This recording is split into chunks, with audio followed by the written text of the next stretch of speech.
கல்யாணம் ஆன உடனே சிலர் தனி குடித்தனம் போகிறது, அல்லது கல்யாணம் ஆன உடனே பிள்ளைகளை கூட்டுட்டு வெளியூர் போயிடுறது, வெளிநாடு போயிடுறது அப்படிங்கிற மாதிரி சிலர் மூவ் ஆகி போவாங்க. இந்த சூழல் யாருக்கு வரும்? அதை எப்படி ஜாதகத்தில் ஐடென்டிஃபை பண்ணுறது அப்படின்னா, வேற ஒன்றும் இல்லை.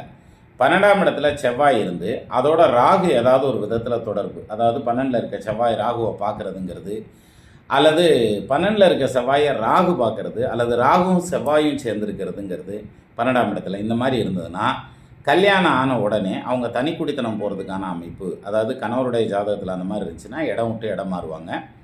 மனைவியோட ஜாதகத்தில் இந்த மாதிரி இருந்துச்சுன்னா, அதாவது பொண்ணுடைய ஜாதகத்தில் 12ல் செவ்வாயும் ராகுவும் இருந்ததுன்னா இம்மிடியேட்டாக கூட்டு போக முடியாது. கல்யாணம் பண்ணி கொஞ்சம் நாளைக்கு அப்பா வீட்லேயோ அல்லது அவங்க வீட்லேயோ விட்டுட்டு அவர் வெளிநாடு போய் அப்புறம் மிச்ச அரேஞ்ச்மெண்ட் எல்லாம் பண்ணிவிட்டு அதுக்கப்புறம் தான் கூட்டிகிட்டு போவார்.